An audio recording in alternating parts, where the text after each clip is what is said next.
जम्बू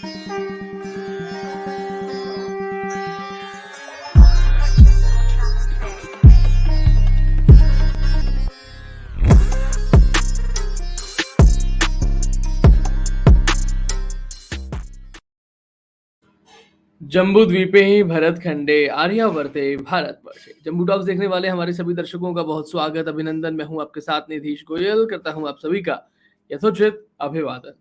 जय श्री राम, जय हनुमान। हनुमान चालीसा की जो टीका प्रोफेसर रामेश्वर मिश्र पंकज जी गुरु जी हम सबके समक्ष प्रत्यक्ष कर रहे हैं, उसका आज समापन अंक है। जब समापन होता है तो बहुत विशेष हो जाता है, क्योंकि जीवन बहुत कोमल वाली बात है, जीवन मृत्यु। लेकिन इस कोमलता को आप कितनी कोमलता से ले रहे हैं, ये एक अलग बात है। सामान्य ज्ञान उतना भी सामान्य नहीं होता जितना वो सामान्य रूप से दिखाई देता है। सरल होना अच्छी बात है, लेकिन सरल होना ये जितनी सरलता के साथ में हो सकता है, उसको आप कॉम्प्लेक्स बना के देखते हैं तो उतनी गड़बड़ हो जाती है। ठीक वैसे ही हनुमान चालीसा हो या श्री रामचरितमानस हो या श्री रामायण जी हो, इन इन सब में, या गीता जी हो, ये सब बहुत सरल और सहज तरीके से हमें समझी जा सकती हैं। लेकिन न जाने क्यों हम इसे कॉम्प्लेक्स बना देते हैं, और जब कॉम्प्लेक्स बना देते हैं तो कुछ लोग ऐसे निकल के आते हैं जो उसे और सहज तरीके से आप तक उस बात को पहुंचाने का प्रयास करते हैं। ऐसे ही हैं प्रोफेसर रामेश्वर मिश्र पंकज जी, जो हमें उस हनुमान चालीसा टीका का प्रत्यक्ष कर रहे हैं। मैं स्वागत करता हूं गुरुजी आपका। नमस्कार। प्रणाम। कैसे हैं आप? एकदम ठीक हैं। आज हनुमान चालीसा, श्री हनुमान चालीसा का समापन अंक है और बहुत विशेष बात है। और मैं अब हमारे दर्शकों से कहना चाहूंगा कि ये जितने भी अंक हुए हैं इस प्लेलिस्ट में, ये 5वां अंक है। अगर आपने बीच में कुछ मिस किया हो तो एक एक करके लगातार पूरा देखिएगा।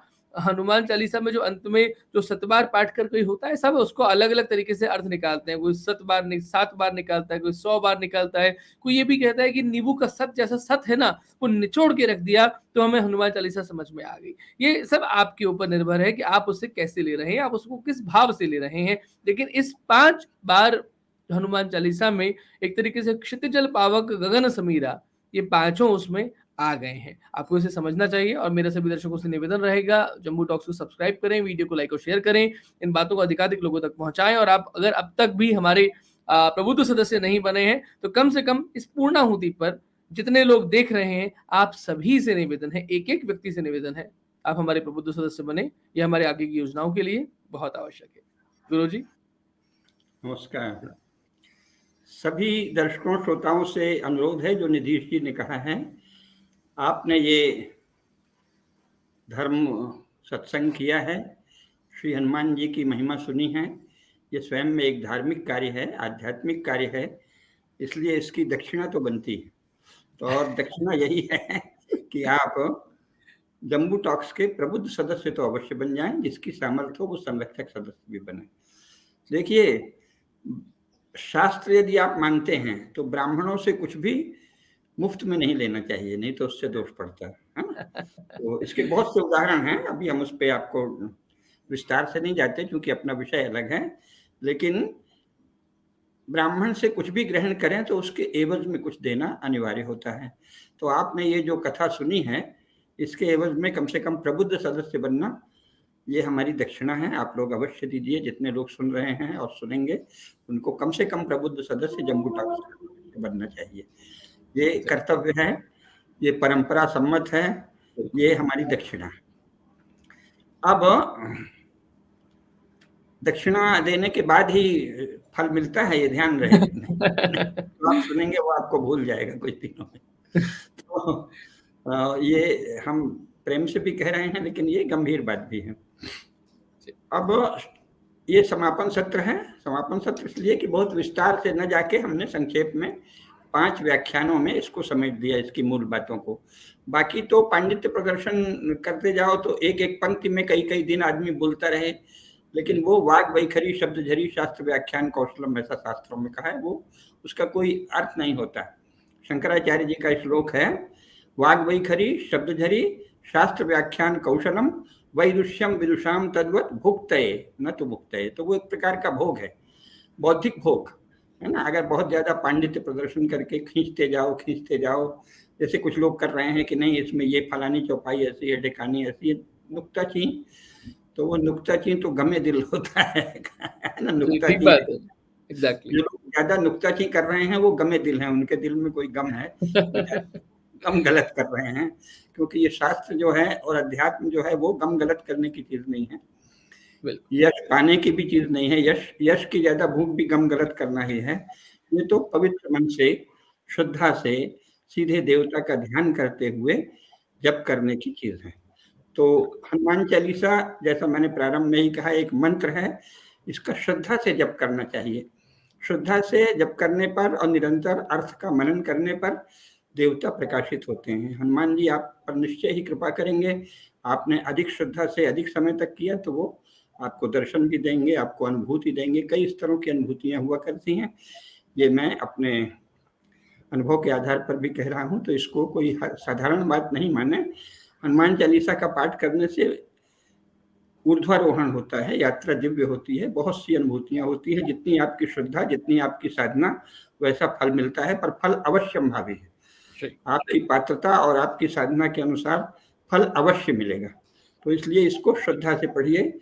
नुक्ताचीन लोगों को इस विषय में सुनिए ही मत, भूल जाइए। इनको अपना गमे दिल उतारने दीजिए और आपको श्रद्धा पूर्वक हनुमान चालीसा का पाठ करें। तो फिर से प्रारंभ करते हैं हनुमान जी का पवित्र स्मरण करते हुए। एक विशेष बात घटित हुई है इस बीच, संयोग की बात है कि जिस समय हम हनुमान चालीसा टीका कर रहे हैं, उसी समय भारत के 77 वर्षों के इतिहास में, 77 इसलिए कह रहे हैं कि 47 को भी गिन लेंगे ना, 1947 से 2023 तक 77 वर्ष होते हैं। 77 वर्षों के इतिहास में पहली बार ऐसा हुआ है कि भारत के प्रधानमंत्री ने सार्वजनिक रूप से जय बजरंगबली का मुक्त कंठ से उद्घोष किया है। बिल्कुल सही बात था। तो ये बड़ा सुंदर संयोग है, और ये भी साधना का फल ही है कि भारत के प्रधानमंत्री ने सार्वजनिक रूप से मुक्त कंठ से जय बजरंगबली कहा है। तो ये मैं इसे अपनी टीका कथा का भी पुण्य फल मानता हूँ, क्योंकि पहले तो कभी नहीं घटित हुआ ऐसा, पहली बार हुआ। बिल्कुल तो सही कह रहे हैं। ये सुफल है। अब प्रारंभ करते हैं। अतुलित बलधामं हेम शैलाभदेहं तनुजबन कृशानुं ज्ञानिनामग्रगण्यं सकल गुण निधानम वानराणाम मधीशम रघुपति प्रिय भक्तम वात जातम नमामि।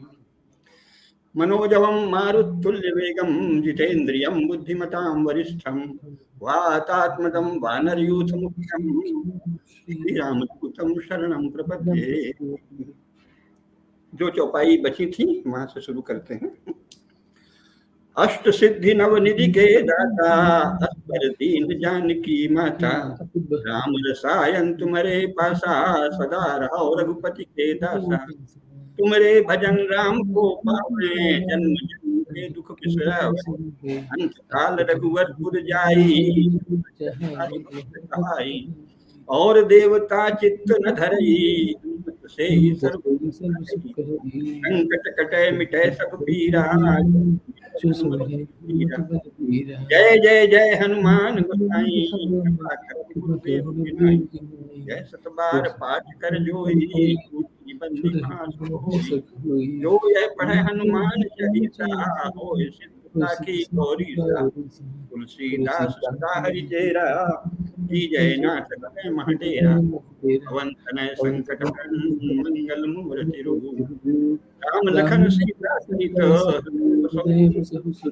रामचंद्र की जय।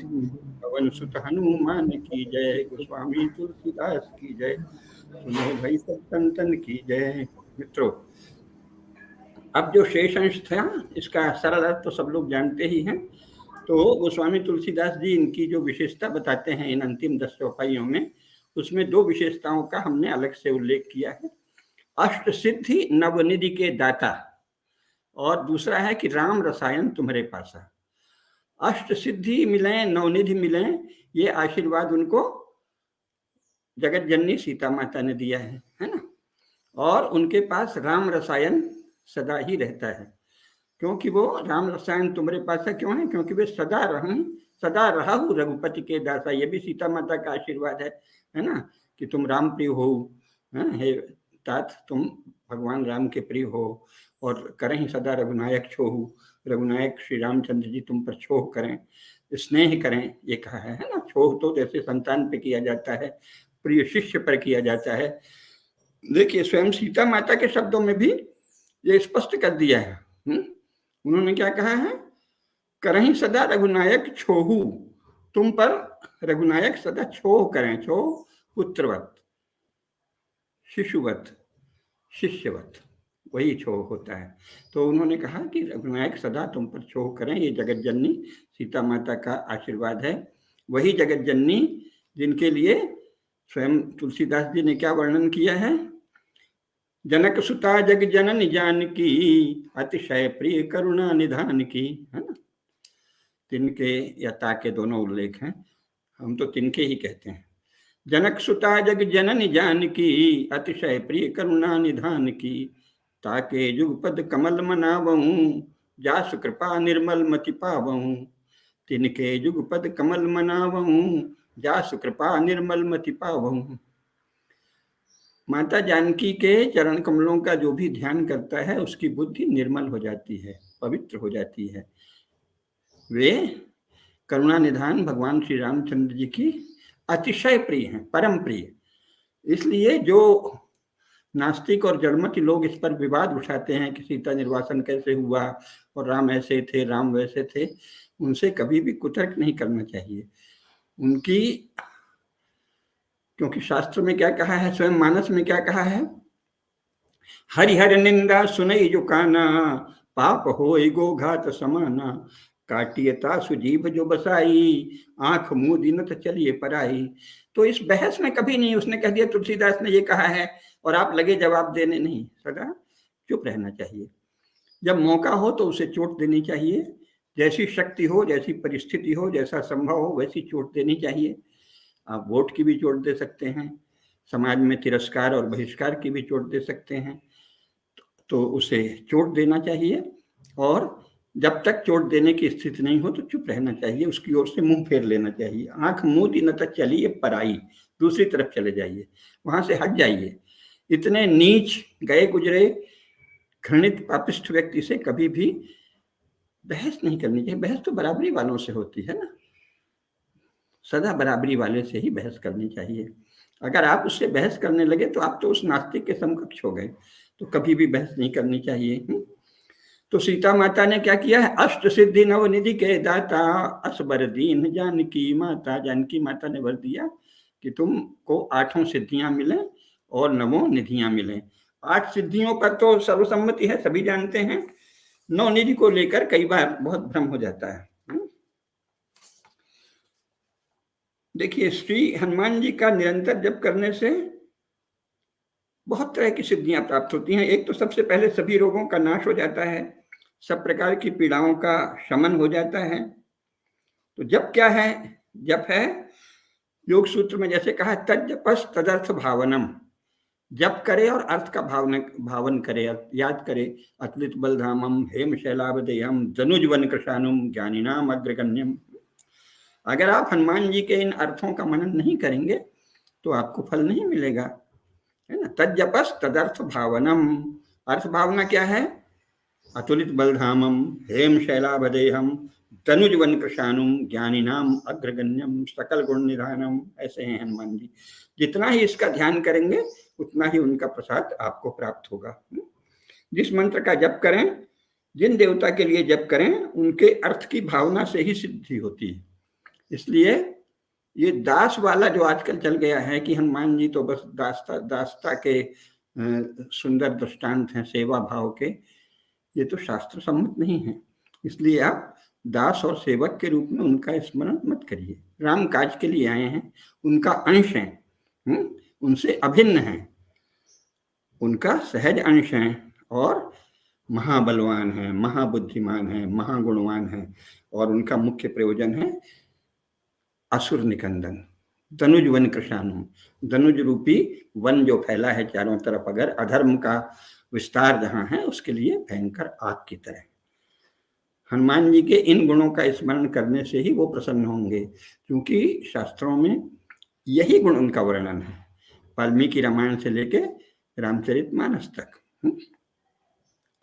यानी लाखों वर्ष पहले से लेकर अभी 500-600 वर्ष पहले तक निरंतर लाखों वर्ष उनके इसी गुण का गायन किया गया है, कीर्तन किया गया है, अवगाहन किया गया है, मनन किया गया है, ध्यान किया गया है।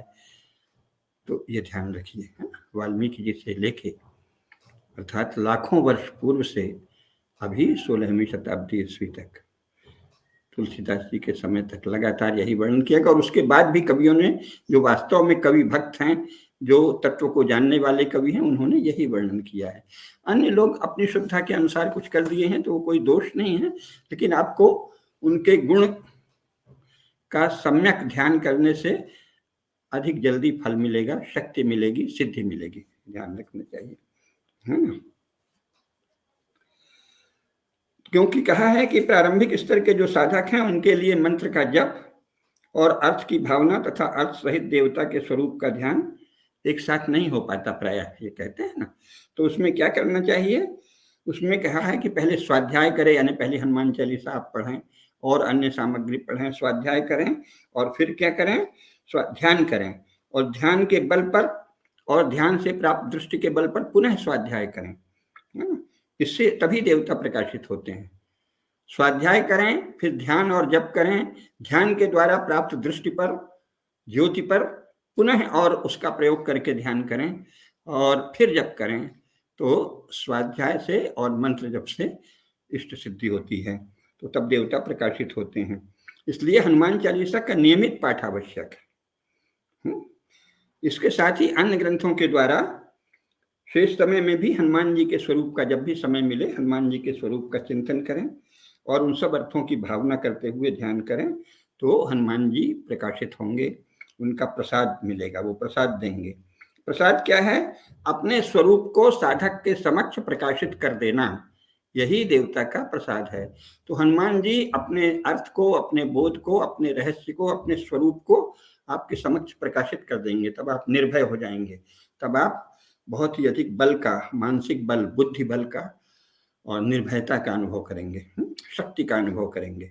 जब आप निर्भयता का अनुभव करें, शक्ति का अनुभव करें, बल का अनुभव करें, तेज का अनुभव करें और भक्ति आपके भीतर प्रवाहित होने लगे भगवान की, तो आप समझ लीजिए कि ये हनुमान जी का प्रसाद हो रहा है। पर ये स्थिति दीर्घ काल तक जब हम जप करते हैं और स्वाध्याय करते हैं तभी आती है। इसीलिए कहा है कि मन, वचन और कर्म से और क्रम से लगातार ध्यान करना चाहिए, ठीक है।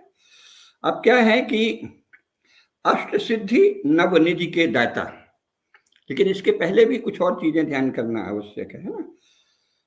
कहा है ना, सब पर राम तपस्वी राजा, तिनके काज सकल तुम साजा, ये पहले कहा है।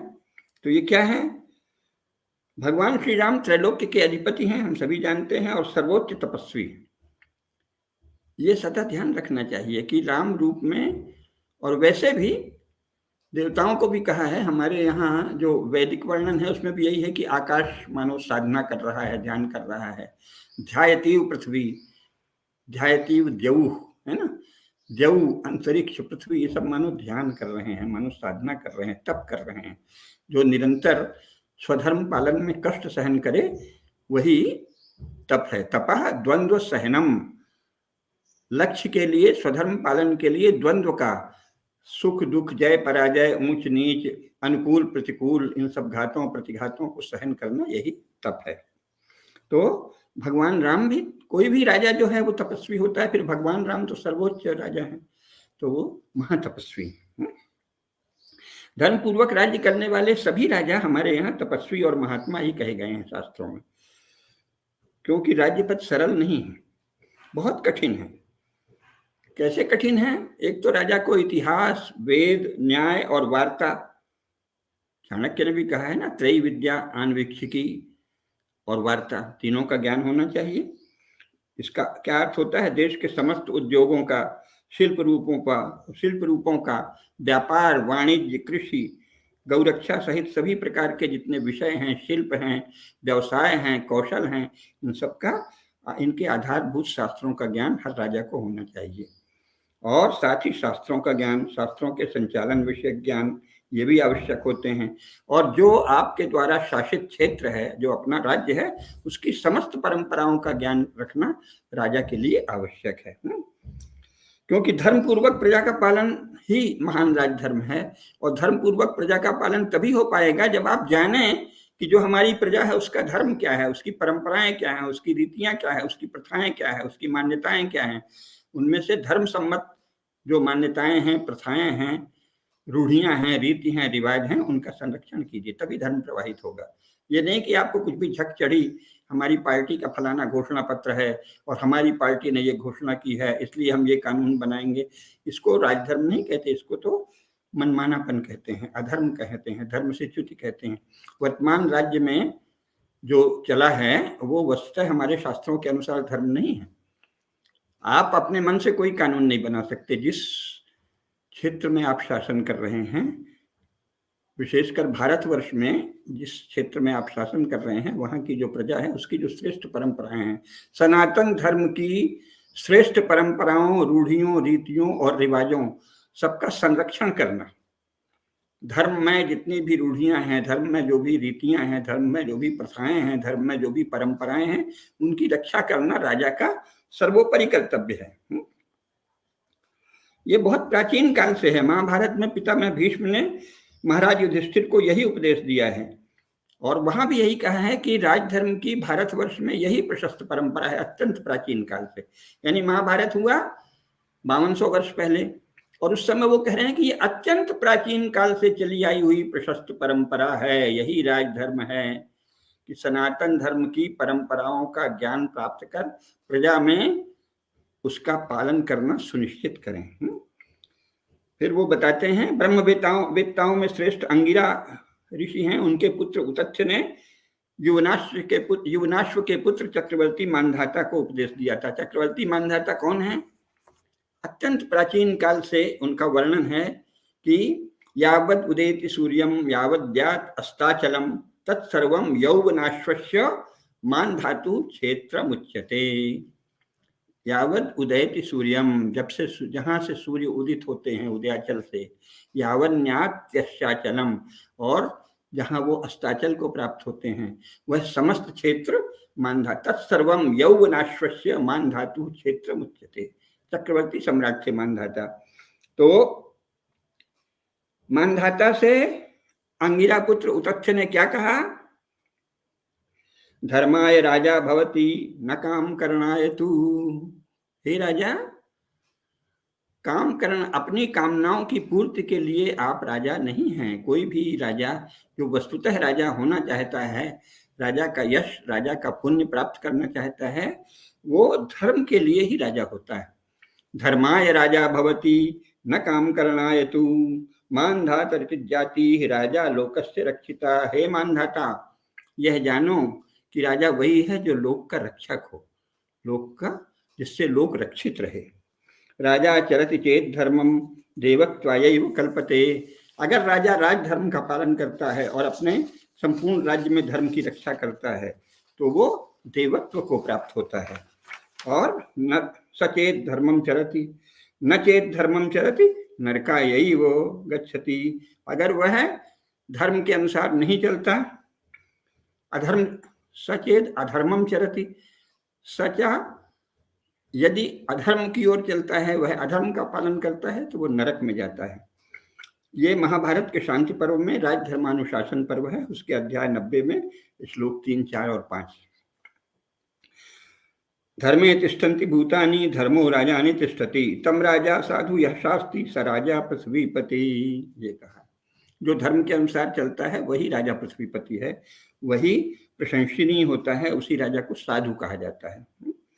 अपनी कामनाओं और सुखों के उपभोग के लिए राजा नहीं होता, धर्म का पालन और संरक्षण तथा प्रचार करने के लिए ही होता है, क्योंकि लोक की रक्षा उसका धर्म है। धर्माचरण करने वाला राजा ही देवत्व को प्राप्त होता है और अधर्माचरण करने वाला राजा नरक को प्राप्त होता है, निश्चित नरक जाता है। क्यों? क्योंकि समस्त प्राणी धर्म में ही अधिष्ठित हैं। वह धर्म राजा के कारण ही प्रतिष्ठित है। धर्म के अनुसार भली भांति राज्य का शासन करने वाला राजा प्रशंसा का पात्र होता है। इसीलिए सभी श्रेष्ठ राजा तपस्वी और महात्मा कहे जाते हैं हमारे शास्त्रों में। महाभारत में भी सर्वत्र राजाओं को महात्मा कहा है। फिर भगवान श्री राम तो मर्यादा पुरुषोत्तम महाराजा हैं, इसलिए वो महातपस्वी हैं। सब पर राम तपस्वी राजा, तिनके काज सकल तुम साजा। वो महान तपस्वी हैं। तो ऐसे जो तपस्वी हैं उनका काज तुम करते हो, और उसके कारण जगदम्बा ने, जगत जननी सीता माता ने क्या आशीर्वाद दिया? अष्ट सिद्धि नवनिधि के दाता। तो 8 सिद्धियां कौन सी हैं? अणिमा, ये सब योग की सिद्धियां हैं। ये सामान्य व्यक्तियों को नहीं प्राप्त होती, दीर्घ काल तक साधना करने पर, अथवा देवताओं को तो जन्म से ही प्राप्त है। तो अणिमा यानी सूक्ष्म रूप धारण करने की शक्ति। आपका जितना रूप है उससे जितना भी चाहें आप सूक्ष्मतम रूप धारण कर सकते हैं।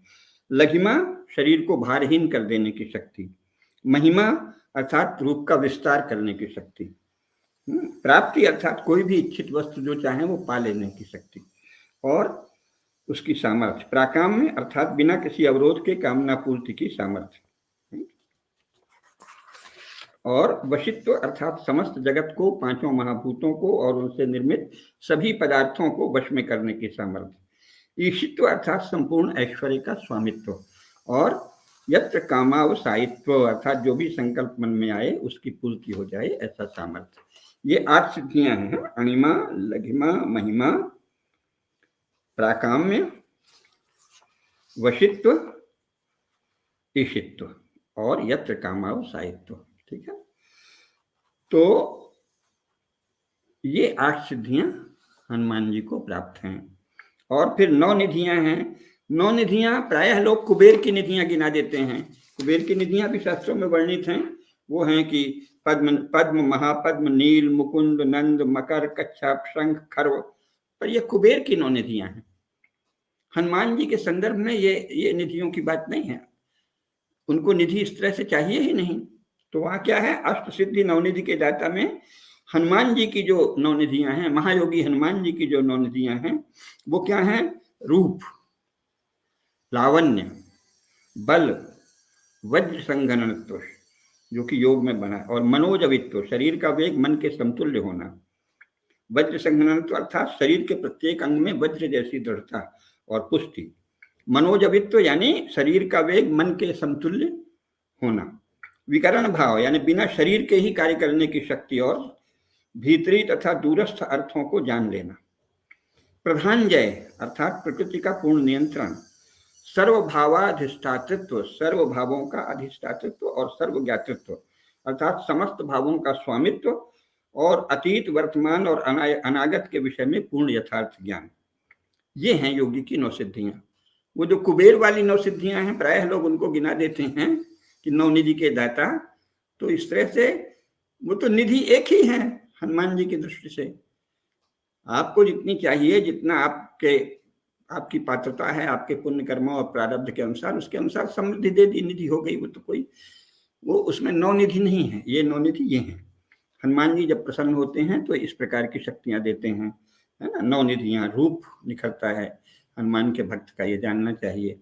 जो हनुमान जी का सच्चा भक्त है उसका रूप निखरता है, उसका रूप सदा प्रदीप्त रहता है, सदा प्रकाशित रहता है।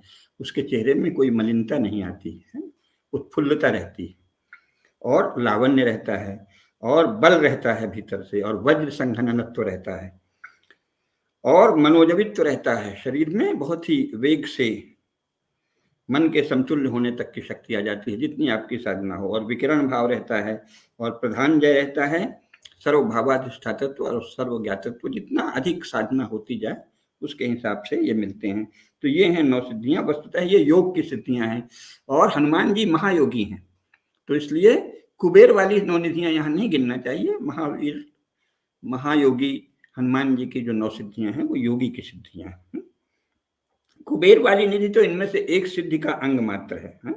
अतः 9 निधि के रूप में उनको गिनाना हनुमान जी के संदर्भ में विराट के समक्ष किसी तुच्छ को गिनाना है। तो तुलसीदास कहते हैं कि सीता माता ने आपको आशीर्वाद दिया है तो आप अष्ट सिद्धि 9 निधि के दाता हैं, और राम रसायन आपके पास सदा रहता है। राम रसायन तुम्हारे पासा, सदा रहु रघुपति के दासा। आपके पास राम रसायन सदा रहता है। राम रसायन क्या है? भगवान के तत्वज्ञान रूपी रसायन, वो आपके पास है, अर्थात आपके लिए सहज सुलभ है ना। भगवान श्री राम की जो आप उनके पास रहते हैं, उनकी सन्निधि में रहते हैं, उनके उपनिषद में रहते हैं, उनके सत्संग में रहते हैं, उनके समीप रहते हैं, उनसे अभिन्न रहते हैं, उनकी छाया में रहते हैं, उनकी ओर ही दत्तचित्त रहते हैं, उनके ही कार्य में दत्तचित्त रहते हैं। इसलिए राम रसायन तुम्हारे पास है, भगवान के तत्वज्ञान रूपी रसायन आपके लिए सदा है, सदा आपके पास ही है। तुम्हारे भजन राम को पावे, आपके भजन से भगवान की प्राप्ति होती है और जन्म जन्म के दुख विश्राम, जन्म जन्म के दुख मिट जाते हैं, है ना। तो अंतकाल रघुवरपुर जाई, जहां जन्म हरिभक्त कहाई। ऐसा भक्त अंतकाल में भगवान राम का सायुज्य प्राप्त करता है। और इसका एक अर्थ ये भी है, वो भी सही है, कि जो हनुमान जी का भक्त होगा वो उनकी कृपा से अयोध्यापुरी का निवासी बनता है।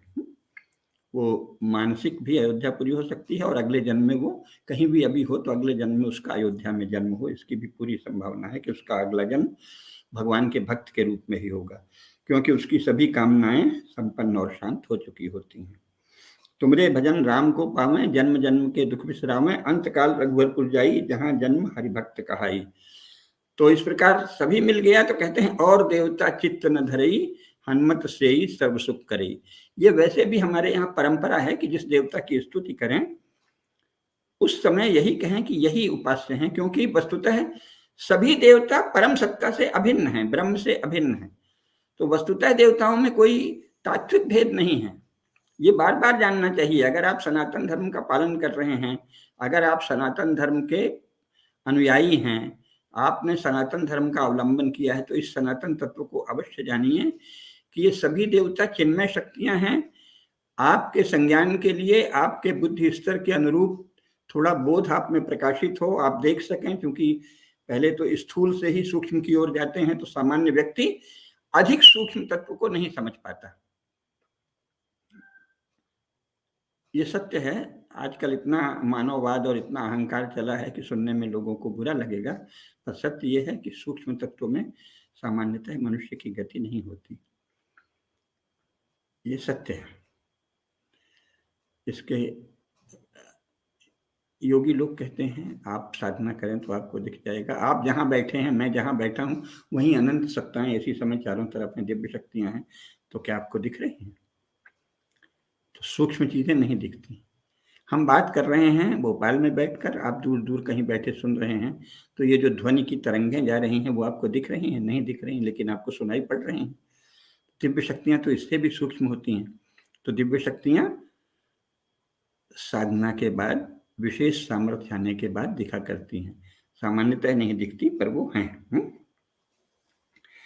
तो जो देवता हैं वो सभी एक ही परम सत्ता की चिन्मय शक्तियां हैं, और पात्रता के अनुसार, चित्त भूमि के अनुसार, संस्कार के अनुसार, अथवा जिस समय जो पुरुषार्थ आपको करना है उसके अनुसार दिव्य शक्तियां आपके भीतर प्रेरणा देती हैं कि ये साधना करो। उसके अनुसार साधना के लिए अलग अलग देव शक्तियों के रूपों का वर्णन है ना। तो इसलिए यही कहा है कि जिस समय आप उनकी उपासना करो, शेष सामान्य समय में तो आपको सारा भगवान का स्मरण तो सबको करना ही है। और जो गृहस्थ है उसको कहा है कि एक देवता की उपासना नहीं करे, कम से कम 5 देवताओं की उपासना रोज करे। पंच देवता जो है ना, विष्णु भगवान, शिव भगवान, जगदम्बा, सूर्य भगवान, इनकी उपासना तो रोज करनी ही चाहिए है, और गणपति जी, तो ये तो हर गृहस्थ को करना चाहिए। लेकिन साथ ही जो विशेष साधना है वो पहले एक बार में एक देवता की करने से वो बल आता है, वो शक्ति आती है वो। तो इसीलिए जिस देवता की भी उपासना का निर्देश दिया जाता है उसमें कहते हैं कि यही एक पूज्य है, जगदम्बा ही पूज्य है, और किसी की क्या पूजा करना, लक्ष्मी जी ही पूज्य हैं, और किसी की क्या पूजा करना। ये क्या है? सामान्य व्यक्ति को ये बताने के लिए कि तुम एकाग्र होकर पहले एक साधना करो, लेकिन उसमें अति में नहीं चले जाएं कि हम तो बस इनकी पूजा करेंगे, अन्यों को नहीं करेंगे, तो अनादर नहीं करेंगे, क्योंकि अन्य के अनादर से ये भी नाराज हो जाएंगे। और सब कथा है ना, इसीलिए कि राम भक्ति के नाम पर किसी ने शिव का अनादर कर दिया तो उसको श्राप मिल गया। और शिव भक्त बनकर भगवान विष्णु का, राम का अनादर करोगे तो शाप मिलेगा, पाप पड़ेगा। तो अनादर नहीं करना है, लेकिन उपासक के लिए ये है कि एकाग्र होकर उपासना करो। तो इसीलिए कहा है, और देवता चित्त न धरई, हनुमत से सर्व सुख करई। तुलसीदास जी क्या कहते हैं, हनुमान जी की ही उपासना करिए, उसी से सब सुख मिल जाएंगे। तो और किसी देवता की चित्त में उस समय, जब समय आप हनुमान जी की उपासना कर रहे हैं, और देवता चित्त न धरई, हनुमत से ही सर्व सुख करई, है ना। क्योंकि सेवा क्या है, उपासना ही सेवा है। और उपासना का अर्थ क्या है, भगवान की भक्ति, हनुमान जी की भक्ति।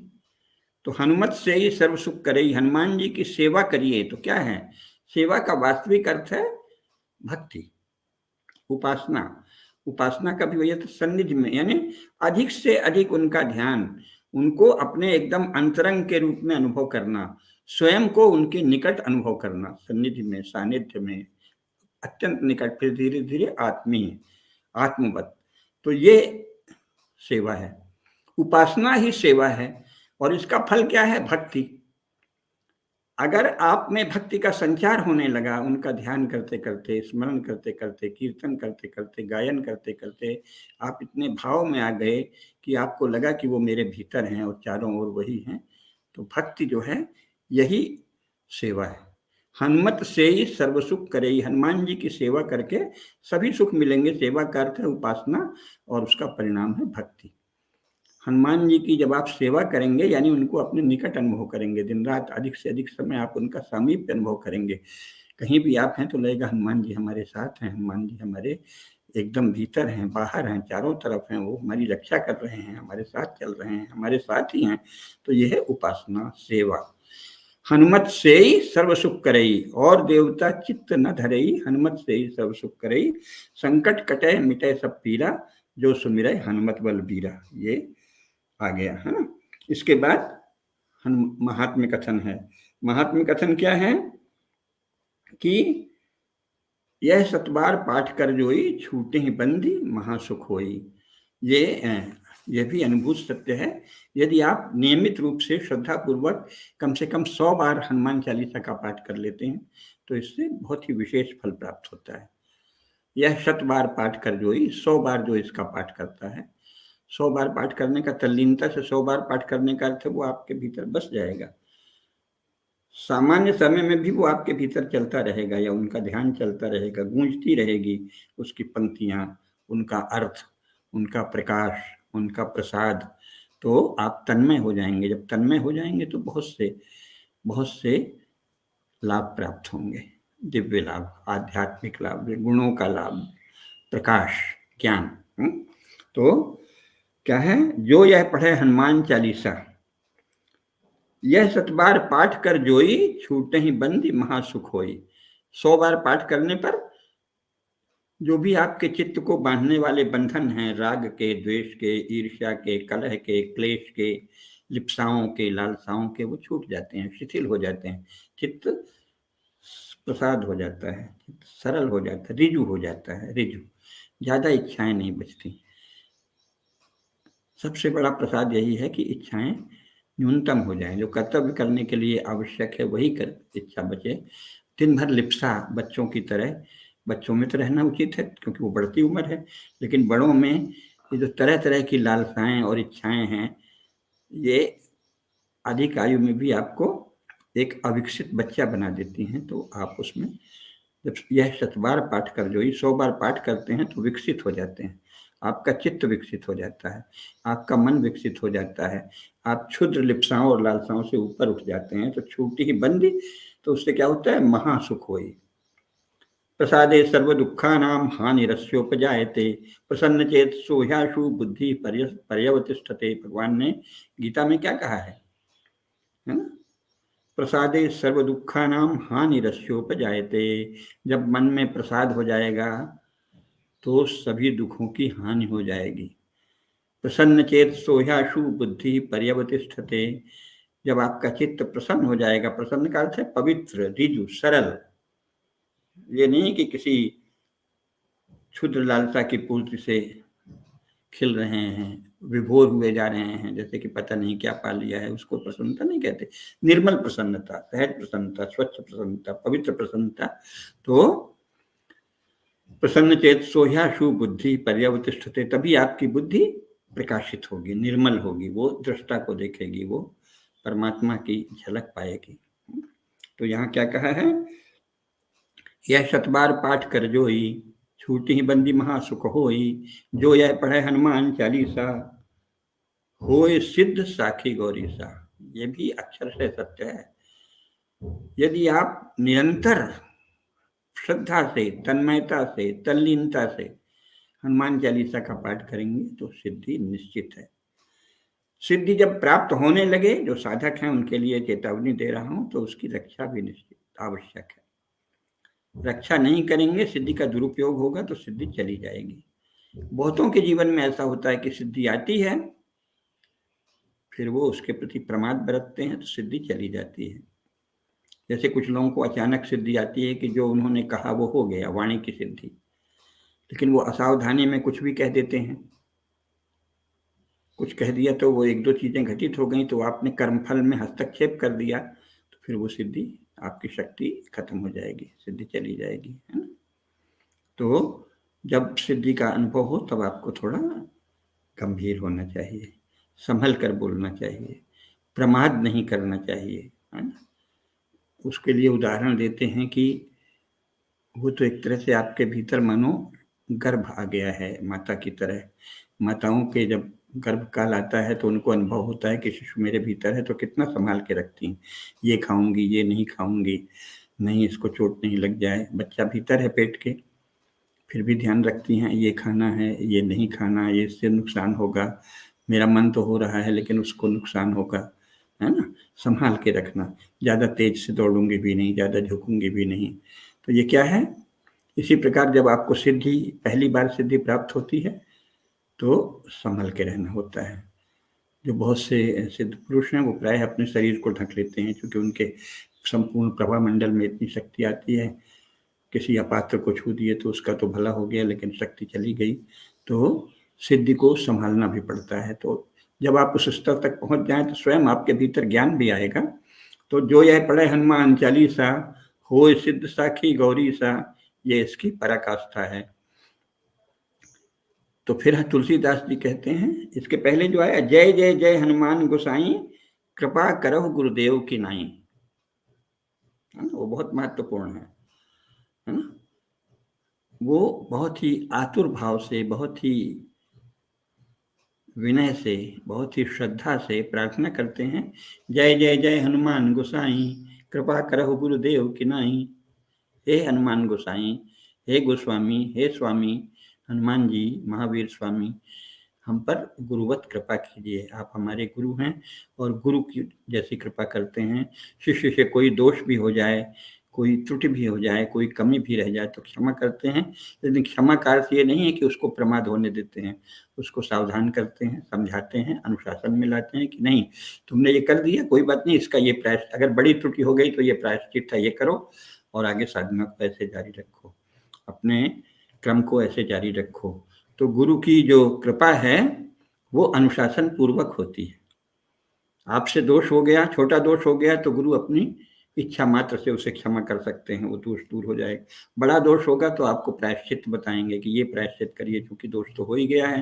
तो प्रायश्चित से क्या होता है, प्रायश्चित से दोष के कारण चित्त में जो संताप आता है, जो आपको पता नहीं रहता। हमारा चित्त सदा जागृत है, हम जो भी कर्म करते हैं उसमें 12 साक्षी हैं, अग्नि साक्षी है, सूर्य साक्षी है, चंद्रमा साक्षी है, सब वर्णन है शास्त्रों में, और आपका अंतःकरण साक्षी है, और परमात्मा तो साक्षी है, ये दिव्य शक्तियां साक्षी हैं।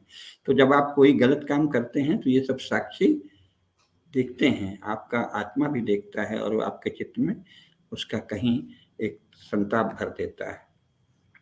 तो प्रायश्चित से वो संताप दूर हो जाता है। और प्रायश्चित भी क्या है, एक प्रकार की साधना है। तो मैंने कहा था ना कि वर्शिप इज आल्सो वर्क, पूजा भी एक कर्म है, तो प्रायश्चित एक बड़ा कर्म है, महान कर्म है। तो वो उस कर्म को, जो दूषित कर्म है, उसके प्रभाव को ये महान कर्म काट देता है। तो गुरु सदा प्रायश्चित, अगर बड़ा दोष हो गया तो प्रायश्चित सुझाते हैं, अन्यथा अपनी कृपा से ही उसको दूर करते हैं। तो कृपा, जय जय जय हनुमान गोसाई, कृपा करहु गुरुदेव की नाई, गुरु कृपा करते हैं। ये अनुभूत सत्य भी है, आपको भी अनुभव होगा अगर आप साधना करेंगे तो। यह 7 बार पाठ कर जोई, छूटी बंदी महा सुख होई, जो यह पढ़े हनुमान चालीसा, होय सिद्ध साखी गौरी सा। भगवान शंकर साक्षी हैं, ये तुलसीदास कह रहे हैं, तो बहुत महत्वपूर्ण है। अगर आपने रुद्रावतार, रुद्रांश, शंकर सुवन या शंकर स्वयं, जो भी आपके गुरु कहें, आपकी श्रद्धा कहे, मैं तो शंकर सुवन ही जानता हूं और शंकर सुवन ही कहता हूं। यदि आपने शंकर सुवन रुद्रावतार हनुमान जी का श्रद्धा से पाठ किया बार बार, तो शिव जी आप पर कृपा करेंगे और आपको सिद्धि प्राप्त हो जाएगी। जो यह पढ़े हनुमान चालीसा, होय सिद्ध साखी गौरी सा।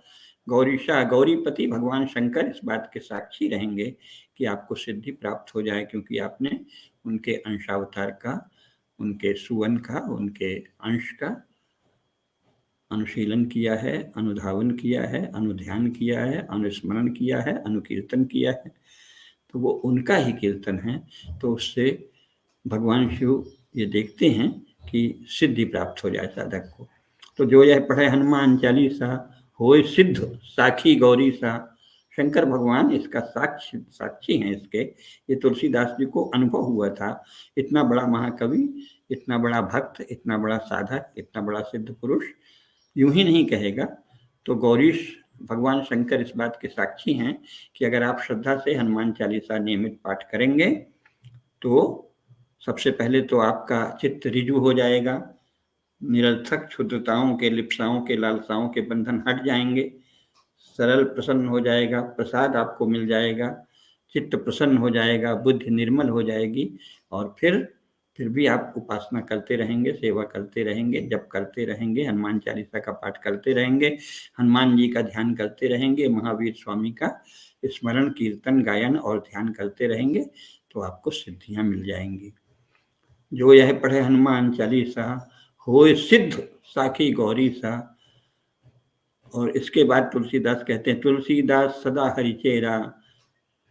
तुलसीदास हनुमान जी का सदा ही सेवक है, चेरा है, चेर है, चेरा और चेरी यानी सेवक और सेविका।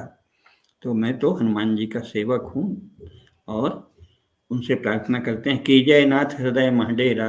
हे भगवान, हे हनुमान जी स्वामी, हे महावीर स्वामी, आपसे विनती है कि हमारे हृदय में निवास करिए, क्योंकि जब आप हृदय में निवास करेंगे तो आपकी कृपा से आपके हृदय में सदा रहने वाले भगवान श्री राम, लक्ष्मण और जानकी जी भी हमारे हृदय में निवास करेंगे।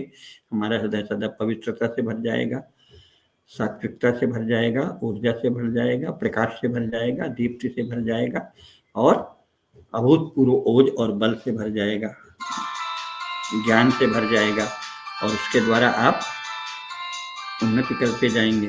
तो जो यह पढ़े हनुमान चालीसा, होय सिद्ध साखी गौरी सा। तुलसीदास सदा हरिचेरा, कीजय नाथ हृदय महडेरा।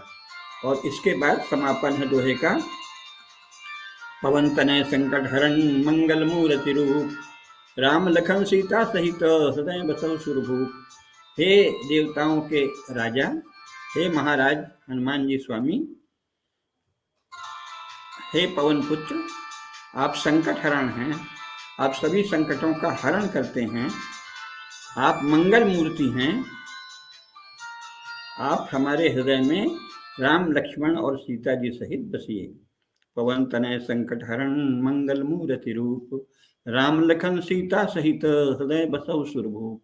अपने यहाँ जो परंपरा है उसमें अंत में क्या कहते हैं, सियावर रामचंद्र की जय, उमापति महादेव की जय, पवन सुत हनुमान की जय, गोस्वामी तुलसीदास की जय, सभी संतों की जय। तो हम लोग भी आज, अगर ये समापन जल्दी हो रहा है तो कोई हर्ज नहीं है, बात अपनी जगह पूरी हो गई है, इसलिए उस दोहे को फिर से एक बार स्मरण करके इसका समापन करते हैं। तो क्या है, पवन तनय संकट हरण मंगल मूर्ति रूप, राम लखन सीता